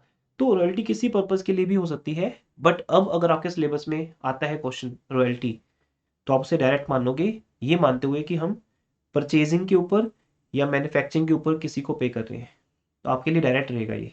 अगर वो लिख दें रॉयल्टी ऑन सेल, फिर नहीं, फिर वो इनडायरेक्ट हो जाएगा। नेक्स्ट पॉइंट, चार्जेस, कौन से? Clearing charges. क्लियरिंग चार्जेस, ये होते हैं बेटा पोर्ट चार्जेस। जैसे हम गुड्स को क्लियर करवा के ला रहे हैं एयरपोर्ट से, तो एयरपोर्ट चार्ज करेगा आपसे, रेलवे स्टेशन भी चार्ज करेगा आपसे, क्योंकि आपने उनका प्लेटफॉर्म यूज कर लिया। तो रेलवे प्लेटफॉर्म यूज किया, गुड्स एक बार रेलवे प्लेटफॉर्म पे रखी जाएंगी, हवा में थोड़ी ना आपके पास घर आ जाएंगी। पहले ट्रेन से उतर के वो गुड्स रेलवे प्लेटफॉर्म के ऊपर रहेंगी, ऐसे शिप से उतर के गुड्स पोर्ट के ऊपर रहेंगी। मैजिक नहीं ना कि शिप से सीधा आपके ट्रक में आ गई। तो once we have to use the port, उसको बोलते हैं port charges, dock charges, dock dues, ऐसे वर्ड्स आप सुनते होंगे। या रेलवे स्टेशन के प्लेटफॉर्म चार्जेस होते हैं। अगर आप किसी को लेने भी गए ना, ट्रेन रिसीव करने गए, तो प्लेटफॉर्म टिकट होती है, आप उसको लिए बिना नहीं पहुंच सकते वहां पे, क्योंकि जब वापस आओगे तो वो टिकट चेक करेंगे आपकी, अगर ऐसा रूल है। हर स्टेशन पे तो होता नहीं, कहीं कहीं पे होता भी है। तो प्लेटफॉर्म टिकट होती है क्योंकि आपने प्लेटफॉर्म यूज किया रेलवे का, चाहे आप किसी को रिसीव करने जा रहे हो। तो ये उनके चार्जेस हैं। तो गुड्स के लिए तो स्पेशल होते हैं, क्योंकि आप चलो फिर भी बोल दोगे सर मुझे पता नहीं था, क्योंकि आप एक एक बिजनेस पर्पज के लिए नहीं जा रहे वहां पे। लेकिन जहां आप बिजनेस करते हो तो हर पर्सन आपसे पैसा कमाना चाहता है, क्योंकि यू आर अर्निंग, और आपका भी ड्यूटी बन जाती है उनको उसमें से शेयर देना, क्योंकि आप उनका प्लेटफॉर्म यूज करके कमा पा रहे हो पैसे। तो गुड्स जब भी आएंगी, by air, airport, by ship, by train, या बाय रोड ट्रांसपोर्ट, कहीं ना कहीं क्लियरिंग चार्जेस होते हैं जो हमें पे करने पड़ते हैं। नेक्स्ट पॉइंट, तो क्लियरिंग चार्जेस लिख लिया हमने। Gas fuel and power. Next, next क्या है बेटा?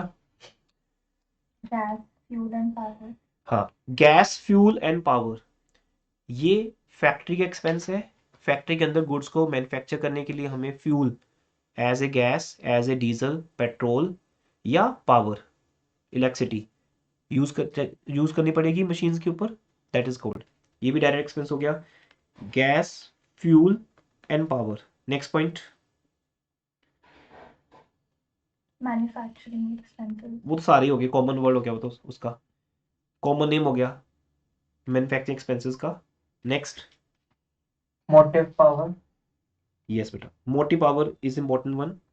ये भी फैक्ट्रीज के अंदर होता है, जहां बड़ी बड़ी मशीन चलती हैं, उसका कनेक्शन अलग होता है, मोटिव पावर बोलते हैं उसको। जैसे सपोज किसी घर के अंदर लिफ्ट है, तो लिफ्ट के लिए पावर ज़्यादा चाहिए होगी, एसीज हैं, पूरा प्लांट लगा होता है। कई मैंने देखा है कई जगह पे पूरे घर में सेंट्रलाइज्ड एयर कंडीशनर होता है, ठीक है, वो एक बड़ा एसी लगा देंगे और इंडक्ट दे देंगे पूरे घर में। लिफ्ट भी होती है कई घरों में, लेकिन हॉस्पिटल से तो मिलेगी मिलेगी आपको। तो इसलिए जहां बड़ी मशीन चलनी है, फैक्ट्रीज में ये वर्ड यूज होता है मोटिव पावर।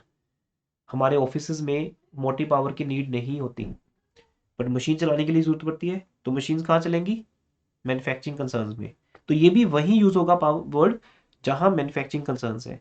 पर अभी फिलहाल होता है ना कि अवेयरनेस के लिए ये पॉइंट डाल देंगे आपको, चाहे आपका बिजनेस ट्रेडिंग का होगा, आप गुड्स परचेज करते हो, बट नोइंगली देंगे मोटिव पावर।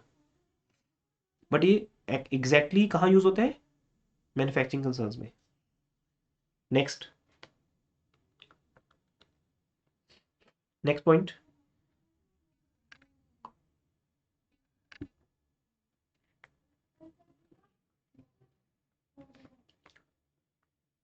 यस बेटा, सारे हो गए। कौन सा? सारे हो गए। हो गया, ओके। इसके अलावा भी हम लिख देते हैं कोई भी ऐसा एक्सपेंस जो डायरेक्टली गुड्स को परचेज करने के ऊपर यूज होगा। आपने शायद एक वर्ड बोला नहीं बेटा, दिया नहीं ऑक्ट्रॉय? चलिए मे बी न्यू बुक्स में ना दिया हो, बिकॉज जीएसटी के अंदर कई चीजें कवर हो जाती है। ऑक्ट्रॉय क्या है? टोल टैक्स जिसको बोलते हैं हम। जब goods one state to other state जाती हैं, तो हमें टोल टैक्स भी देना पड़ता है। जैसे होता है ना, पंजाब से आप हिमाचल में जा रहे हो तो आपको टोल टैक्स देना पड़ेगा। तो वो जो एक्सपेंस है वो भी हमारा डायरेक्ट एक्सपेंस है। अब इन सब एक्सपेंसेस को अगर मैं ऐड कर लूं, सबके मीनिंग क्लियर हो गए सबको एवरीवन? यस। इन सबको अगर मैं ऐड कर लूं, दैट कम्स से 60,000 फॉर एग्जाम्पल। इनमें से जो मेन है बेटा वो यही है, वेजेस, कैरेज, मोटी पावर, इंपोर्ट ड्यूटी, ज्यादातर आपको ये मिलेंगे, और ज्यादा से ज्यादा आपको मिलेंगे वेजेस एंड कैरेज। ये तो हर क्वेश्चन में मिलते हैं मोस्टली आपको, जितने भी हैं, मतलब एक या सारे, depends on nature of business. उन सबको अगर मैं ऐड कर लूं, इट बिकम 60,000। तो बताओ, जैसे मैं 60,000 यहां लिखता हूं, उससे क्या चीज बढ़ जाती है? एक्सपेंस। एक्सपेंस बढ़ जाते हैं, उससे क्या होता है?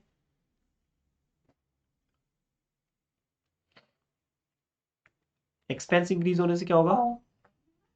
कॉस्ट ऑफ गुड्स सोल्ड कम हो जाएगी। बेटा बढ़ जाएगी, एक्सपेंसेस ऐड होने से cost of goods sold increase हो जाएगी ना हमारी, जितनी पहले आ रही थी उसमें 60,000 ऐड हो जाएंगे। अब हमारी कॉस्ट ऑफ गुड्स सोल्ड कितनी आएगी?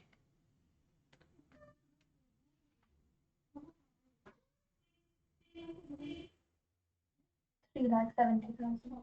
3,70,000। अब ओवरऑल इस पूरी स्टोरी का रिजल्ट क्या है, ये देखिए। अब ओपनिंग स्टॉक, मनन बेटा बीच में लीव नहीं करना, अभी रिजल्ट आ रहा है बिल्कुल आपके सामने। Opening stock plus net purchases, साथ साथ बोलते रहो everyone.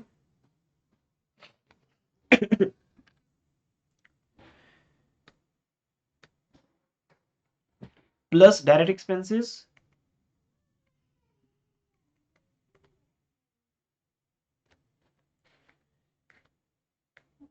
Minus closing stock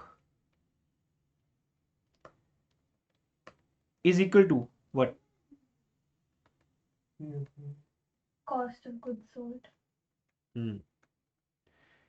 cost of goods sold. हमने जो भी एक स्टोरी सुन समझी एक ध्यान से, हमने ये देखा कि एक बिजनेस को जब गुड्स परचेज करनी होती है, तो परचेज करने से रिलेटेड उसको कई एक्सपेंसेस करने पड़ते हैं।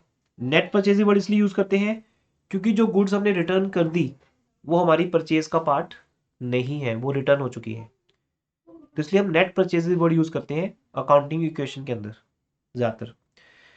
Opening stock plus net purchases plus direct expenses जितने भी उसके ऊपर किए, माइनस जो गुड्स बच गई, तो आंसर क्या आता है? COGS। इसका जो फेमस नेम है वो क्या है? COGS। हाँ, जब हम प्लस 2 में जाएंगे तो समटाइम्स ऐसे हम यूज करते हैं वर्ड्स COGS। ये आपको +1 ही सिखाता है कि व्हाट इज COGS। आगे जाके इसके ऊपर डिस्कशन कहीं भी नहीं है, बस ये सपोज कि आपको आता है COGS। ये उन गुड्स की कॉस्ट है जो सेल हो चुकी है, लेकिन अगर मैं क्लोजिंग स्टॉक माइनस नहीं करता तो मेरे पास आंसर क्या आता है?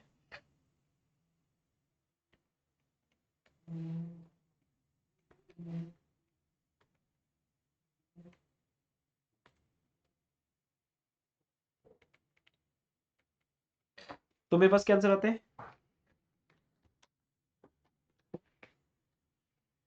टोटल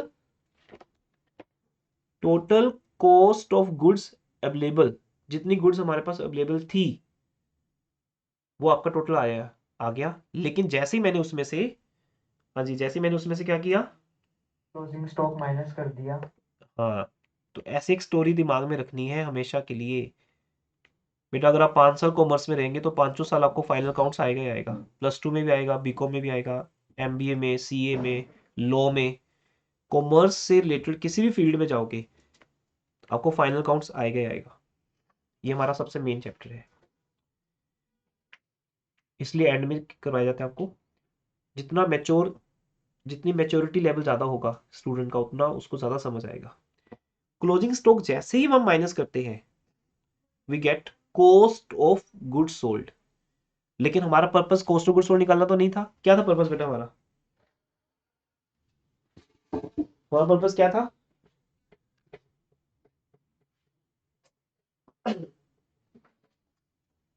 हाँ जी, क्या पर्पस था हमारा? भूल गए सब लोग? What? क्या निकालना? प्रॉफिट या लॉस, कौन सा प्रॉफिट लॉस अभी यहाँ पर ट्रेडिंग अकाउंट से? Gross profit. यस। तो 1 मिनट के लिए ऊपर चलते हैं।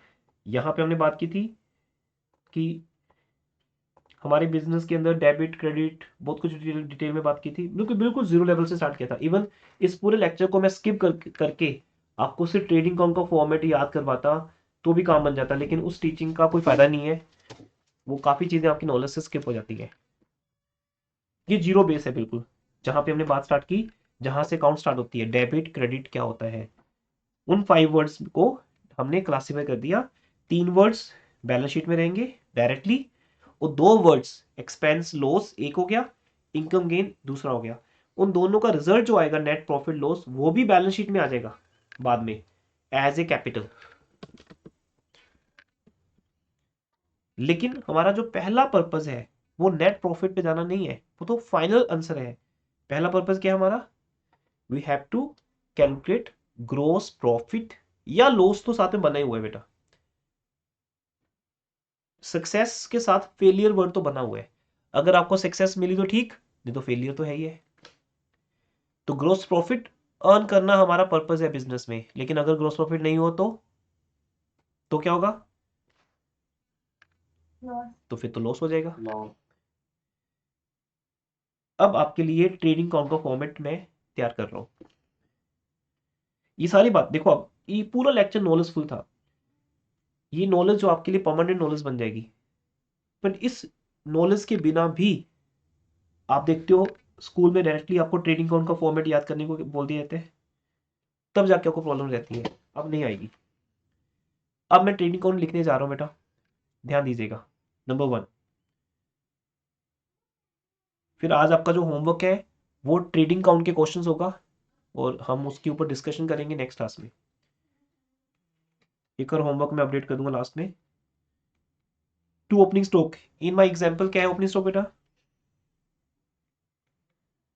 30,000। 30,000। क्योंकि मेरा purpose cost of goods sold निकालना नहीं था, मेरा पर्पस था क्या जानना? ग्रॉस प्रॉफिट या लॉस। तो वो चीज के लिए हमें एक चीज और चाहिए होगी बस, जैसे मैं वो डालूंगा आंसर आ जाएगा, बाकी सब रेडी है अब आपके दिमाग में। To opening stock 30,000। अच्छा ये डेबिट साइड क्यों है, ये मैं इसके ऊपर डिस्कशन बाद में करूंगा किसी और लेक्चर में। ये जो मैं करने जा रहा हूँ ये क्लोजिंग एंट्रीज है, इन्हें क्या बोलते हैं? Closing entries. यहां पर क्या होता है, हमारे पास जितने भी अकाउंट्स ट्रायल बैलेंस के अंदर होते हैं उन सबको हम क्लोज करते जाते हैं, पर वो डिस्कशन आज नहीं करते। आज 30 मिनट्स वाला जो टाइम था वो डिस्कशन, मेरा एक वो जो डाउट क्लास थी उसमें निकल गया, नहीं तो आज ही ले लेते हैं हम वो कंसेप्ट भी। अभी सिर्फ क्वेश्चन करते हैं। टू ओपनिंग स्टॉक 30,000, फिर यहां लिखेंगे to net purchases. Net purchase कैसे आएगा?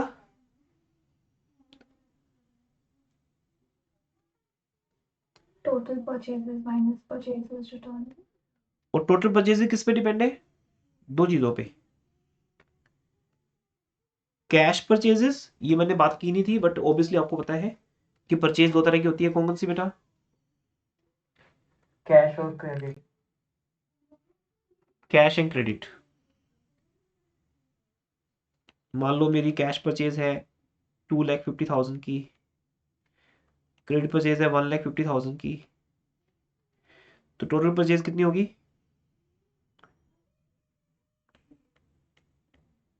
कितनी होगी? 4 लाख। और उसमें से क्या माइनस करेंगे? 50,000। लेस परचेज रिटर्न, वो हमारी एग्जांपल थी 50,000।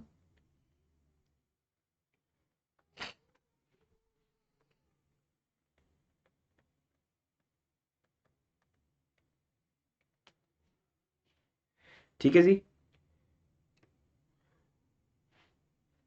उसके बाद इन गुड्स को परचेज करने में हमारे कुछ पैसे खर्च हुए थे, उन्हें क्या बोलते हैं? Direct expense. Direct expense. कितनी अमाउंट?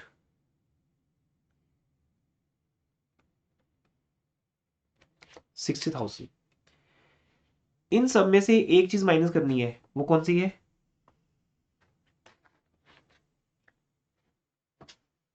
वो क्या है? Closing stock. Yes, minus closing stock. अब जो चीज माइनस करनी है उसको हम लिख देते हैं क्रेडिट साइड, पर इन सब के रीजन मैं बताऊंगा आपको नेक्स्ट क्लास में। आज टाइम शॉर्टेज है हमारे पास, 2 घंटे प्रॉपर नहीं है हमारे पास आज। आज 90 मिनट्स की क्लास है सर, तो ये रीजंस मैं पेंडिंग छोड़ रहा हूँ कि क्लोजिंग स्टॉक क्रेडिट साइड क्यों आता है, और ओपनिंग स्टॉक परचेज और डायरेक्ट एक्सपेंस डेबिट साइड क्यों आता है। हाँ, एज पर बेसिक मुझे पता है कि जो मेरा एक्सपेंस है उसके नीचे डेबिट होती है, वो रीजन तो हमें पता ही है। ओपनिंग स्टॉक भी इस साल का एक्सपेंस है क्योंकि वो लास्ट ईयर यूज नहीं हुआ था, वो इस साल हमने यूज किया है, इस साल उसको हमने बेचा है। जो गुड्स इस साल परचेज की वो तो इसी साल का एक्सपेंस है ही है, और डायरेक्ट एक्सपेंसेस उसी के ऊपर हुए हैं, तो वो भी एक रीजन है डेबिट होने का। बट क्लोजिंग एंट्रीज के तौर पे ये यहाँ आते हैं, वो हम बात नेक्स्ट क्लास में करेंगे। अब क्लोजिंग स्टॉक कितना बचा था हमारे पास? 70,000 का। अब ये जो कॉन्सेप्ट आपको दिख रहा है बेटा, this is called cost of good sold. इस तरह से आपके स्कूल में नहीं होगा, दैट आई एम श्योर। ये जो कॉन्सेप्ट आपको दिख रहा है अभी, दिख रहा है, Yes, sir. This is called cost of good sold, जिसमें 4 कंटेंट्स होते हैं, opening stock plus net purchases plus direct expenses. Closing stock को माइनस करना है इसलिए हम उसको क्रेडिट से लिख देते हैं, पर इसका एक और रीजन भी है, वो हम बाद में करेंगे बात। ये बन गई कॉस्ट ऑफ गुड सोल्ड। फिर हम इस कॉस्ट ऑफ गुड सोल्ड को कंपेयर करते हैं किसके साथ, अब वो बात करते हैं बेटा।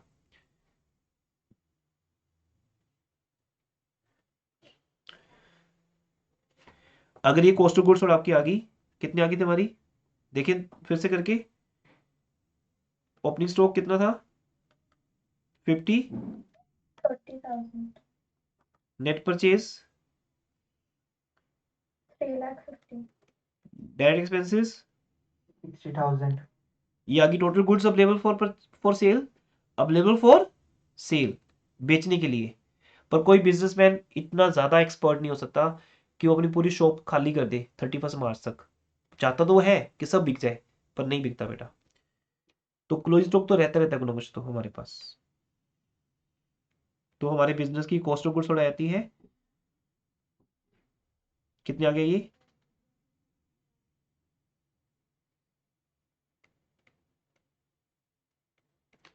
3,70,000। ये हमारे लिए कॉस्ट ऑफ गुड्स सोल्ड है। जो गुड्स मैंने बेची है ये उनकी कॉस्ट है बेटा, कॉस्ट। पर क्या मैंने इतने में बेची होंगी, सेम रेट पे बेच दी होंगी, टेल मी। अब हमारा नेक्स्ट कॉन्सेप्ट क्या है, सेल्स। सेल के भी 3 पॉइंट्स हैं, कैश सेल, दूसरी कौन सी है,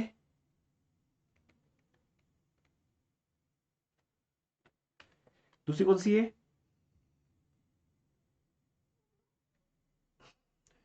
क्रेडिट सेल, और उसमें से हम क्या माइनस कर देते हैं,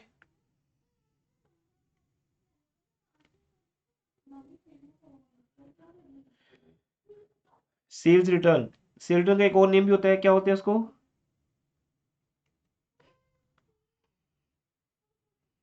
क्या बोलते हैं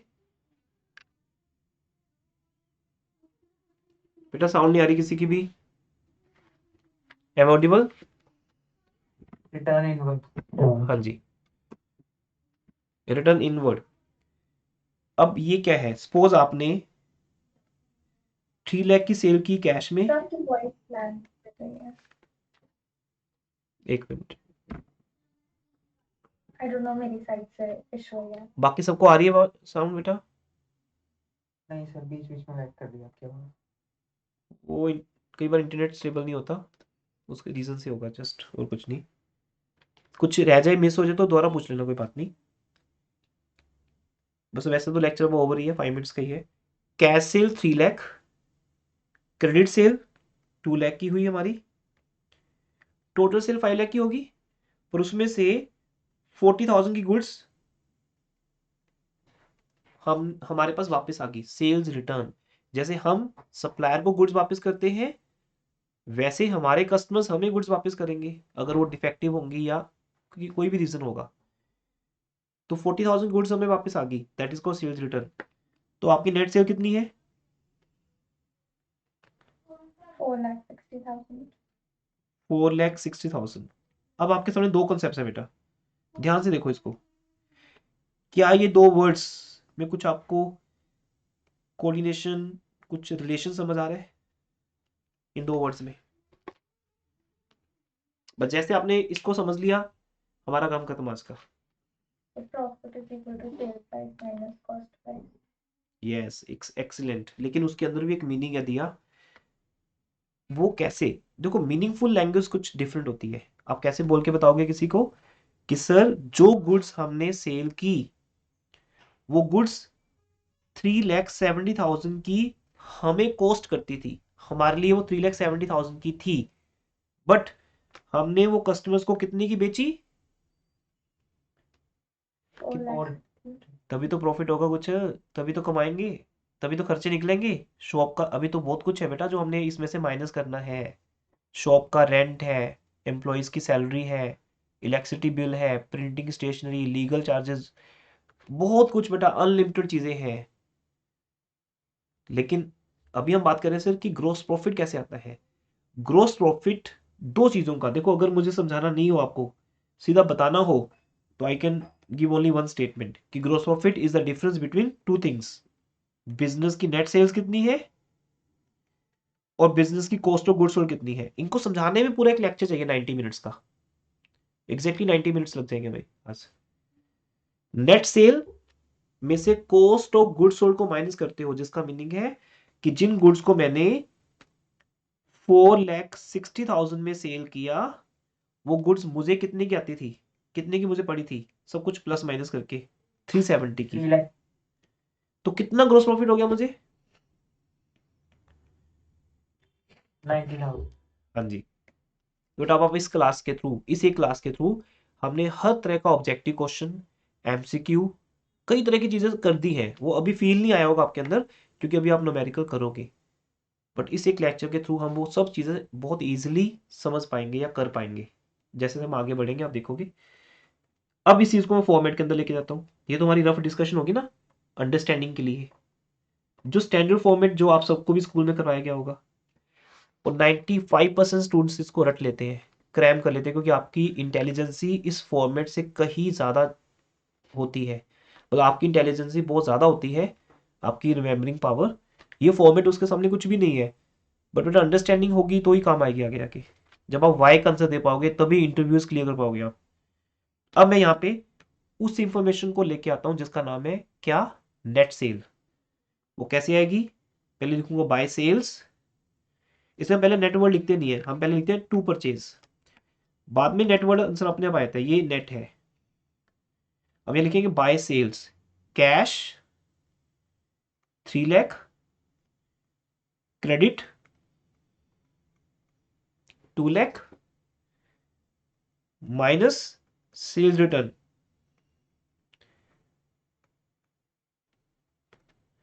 अब 3 लाख में 2 लाख ऐड हो जाएंगे क्योंकि दोनों सेल्स है, कैश प्लस क्रेडिट, और सेल रिटर्न माइनस हो जाएगी। तो बाहर जो आंसर आएगा वो कितना आएगा? 4,60,000. ये आपके बिजनेस की होगी बेटा net sale, by net sales, but लिखना ऐसे है by sales plus plus minus. अब दो चीजें आपको नजर आनी चाहिए, मैं फिर से दिखा रहा हूं आपको बेटा वही सेम सीन। अब मैं फॉर्मेट को एक बार के लिए साइड पे कर देता हूं। अब आप देखो बेटा कंपैरिजन किसका हो रहा है आपस में। जितना हम ये सब ज्यादा करेंगे ना फर्स्ट डे आपके लिए, उतना आपके लिए ज्यादा स्टोर होगा दिमाग में। ये देखो ये जो कॉन्सेप्ट है,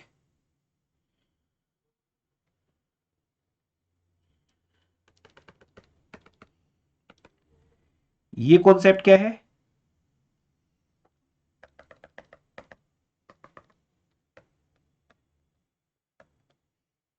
ये जो आपको बॉक्स में नजर आ रहा है आपको, ये क्या है? COGS, बोलो क्या है ये? COGS, cost of goods sold, बोलो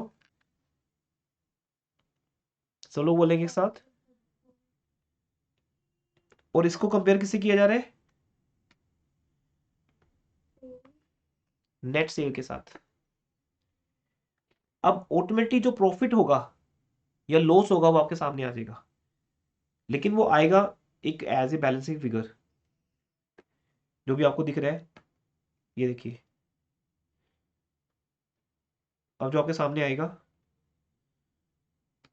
as a balancing figure,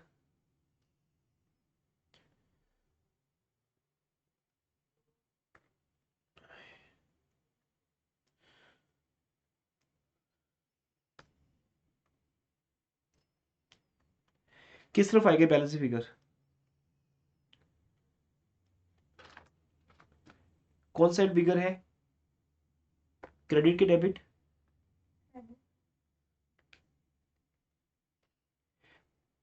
460 plus 70, debit side आएगा बैलेंसिंग फिगर। क्रेडिट से टोटल कितना दिया? 460 प्लस 70, क्रेडिट साइड बढ़ी है 5,30,000। 5,30,000। और डेबिट साइड 4,40,000। 4,40,000। तो अगर इन दोनों को कंपेयर करते हैं हम, और आपको पता बैलेंस कैसे करते हैं, ये तो हमारा बेटा कॉन्सेप्ट है ना पहले का ही। इन दो चीजों को बैलेंस करने का मीनिंग क्या है? जो साइड ज्यादा है, हायर है, उसमें से जो साइड कम है वो माइनस कर दो, तो बैलेंस आपके सामने आ जाता है। जैसे किसी भी अकाउंट को हम बैलेंस करते थे, टू बैलेंस कैरी डाउन, याद आ गया टर्म 1 में। अब वो बैलेंस यहाँ आ रहा है, लेकिन वो एक बैलेंस कैरी डाउन नहीं है उसका नाम, उसका एक पर्टिकुलर नेम है जिसको बोलते हैं ग्रोस प्रॉफिट। आज आप ये कह सकते हो कि ट्रेडिंग काउंट किया हमने, बट ओवरऑल एक पूरा चैप्टर स्टार्ट किया हमने आपके साथ, trading, PL, balance sheet, debit, credit. वो कॉन्सेप्ट 3 क्लासेस में ओवर होगा आपके साथ, जो आज स्टार्ट हुआ है। ये जो बैलेंस फिगर यहां आएगी, कैसे आएगी? 5,30,000 क्रेडिट साइड है, और अगर इन तीनों को ऐड किया जाए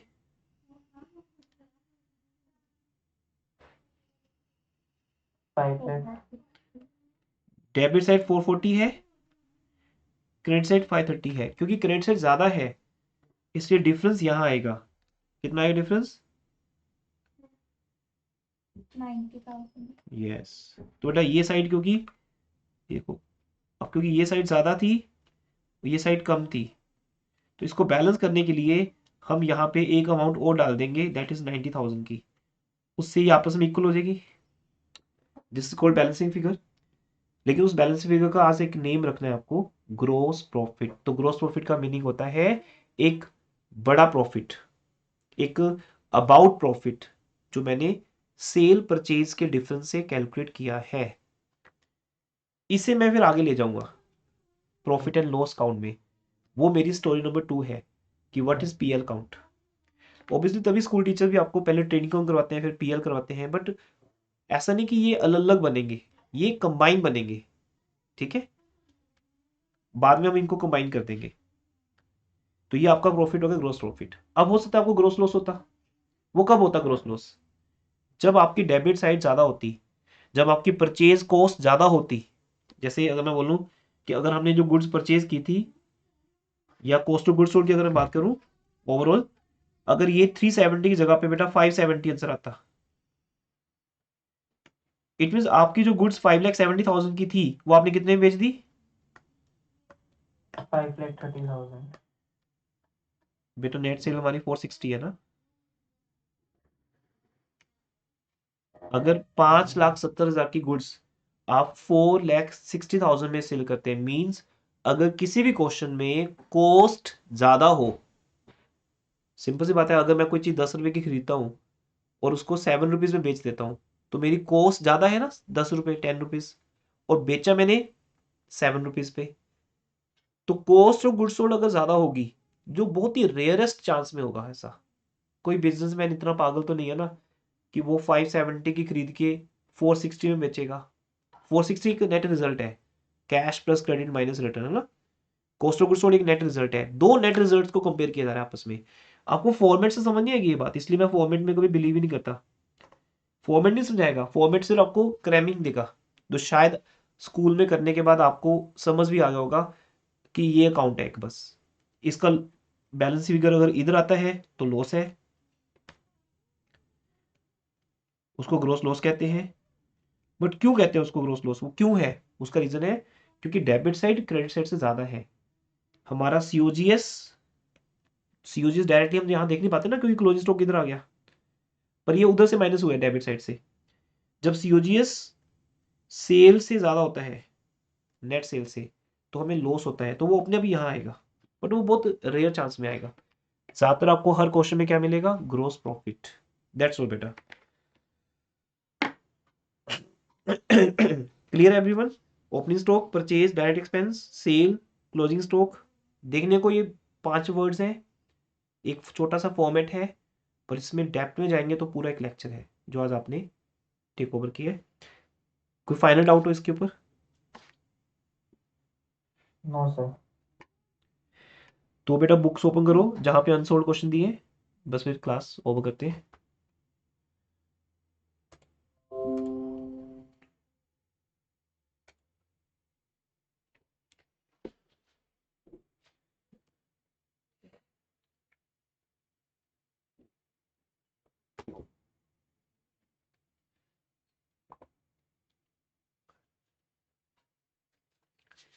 तो कितने क्वेश्चन मिल रहे हैं ट्रेडिंग अकाउंट के आपको स्टार्टिंग के?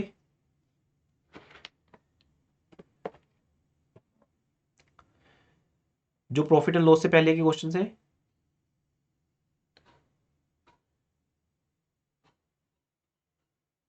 ये सब क्वेश्चन आज के लेक्चर से कवर होते हैं। मैं बुक लेके आता हूँ, 1 मिनट बेटा।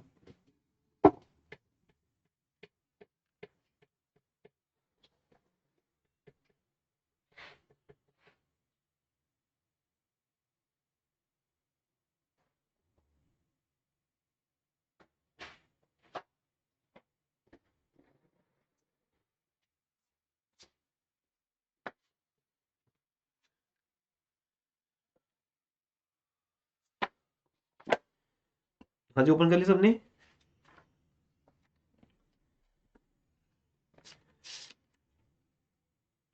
Yes everyone.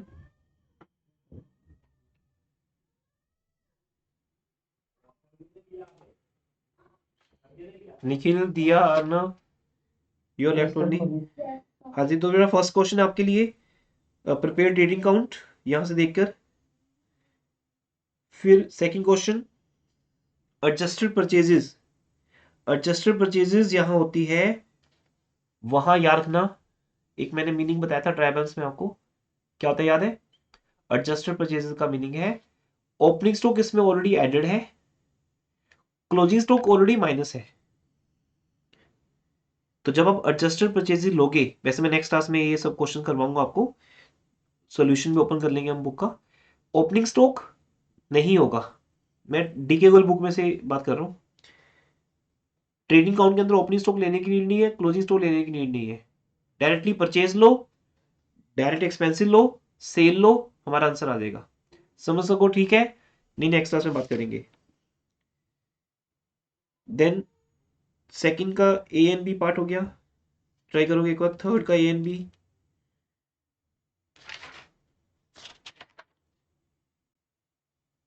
बस फिर ज्यादा नहीं, इतने ही, फोर्थ तक करोगे आप अभी।